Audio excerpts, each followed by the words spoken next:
Morphology of bacteria.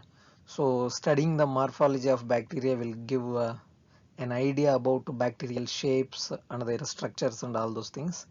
So my name is NH Shankar Reddy. I'm doing a PhD plant pathology in Annamalai University. So we'll start with some of the basic characters and definition of bacteria.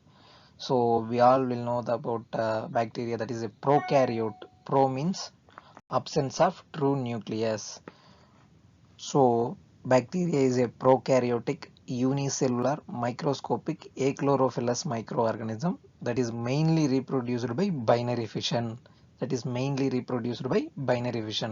So, most of the plant pathogenic bacteria are gram negative. So,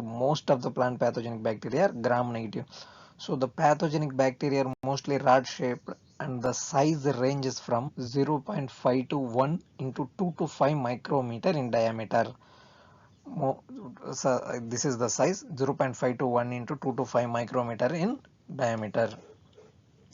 So mostly bacteria are facultative saprophytes. Now we will enter into their shapes and what are all there in bacterial morphology.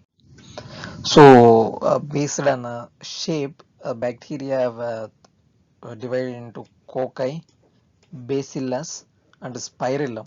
So on the right side, if we see the diagram, cocci look like globular or oval or round shaped, whereas bacillus are mostly a rod shaped bacteria, whereas spirillum is like spiral or rigid wavy margin like structures.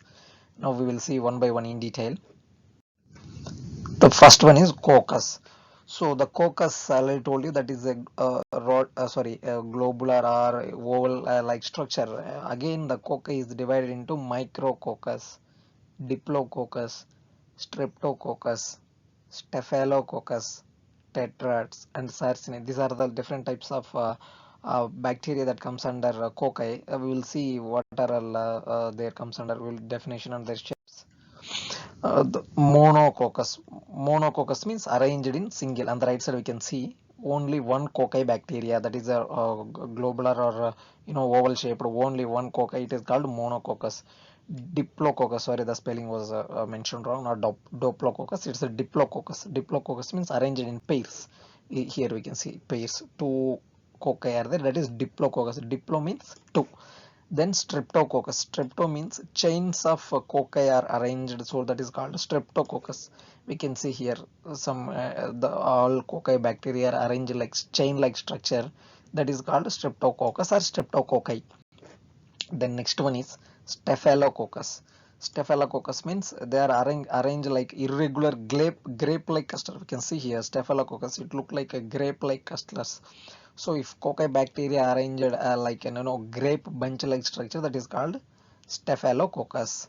And the next one is sarcina. Sarcina means box of cubical packets. So whereas here we can see here four, and the back side four cocci bacteria will be there, so totally 8 bacteria, so arranged in cubical packets. They are packed in they are packed in box like structure. So they we can see here almost total 8 cocci are arranged in a sarcina, that is in a cubical structure. So the next one is the tetrads. So tetrads in the sense four bacteria are arranged. The main difference between sarcina and tetrads are, whereas in tetrads four cocci are arranged, whereas in sarcina 8 bacteria arranged in a box or cubicle like structure. The next one is bacillus. In bacillus, as cocci, if the bacillus is a rod shape, rod like structure, that is rod shaped bacteria is called bacillus. So if the bacteria arranged single, that is called monobacillus or bacilli. If it is arranged in two or chains, sorry, not chains, pair, single pair, that is called diplococcus.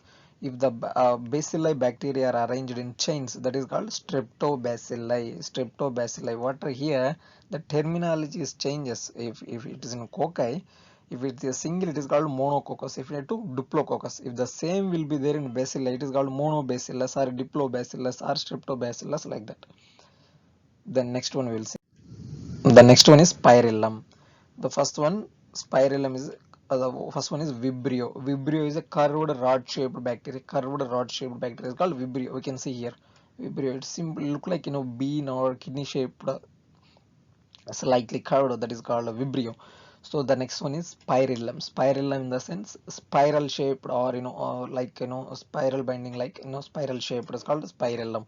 We can see here, it also look like little bit wavy margin like thing, but what we can use it for this the terminology that is used for Spirillum is a spiral rod shaped bacteria. Then sorry, spiral shaped bacteria, sorry, not spiral rod shaped. Then last one is Spirochaetae. Spirochaetae in the sense of flexible rod or filament. We can see it, zigzag movement or flexible rod like filament like structure, that is Spirochaetae. One more thing that I would like to mention, that is Actinomycete. We can see the diagram here. Actinomycete is a filamentous gram positive bacteria forming mycelium. So it is a broad spectrum antibiotic. It is a broad spectrum antibiotic. Nearly 70 to 80% of the industrial antibiotics are produced from Streptomyces species. I think all will know about it. Was discovered by Selman Waxman in 1944. Then we will see these are all the different type of Diplococcus tetrax, the different types of structures as I given earlier.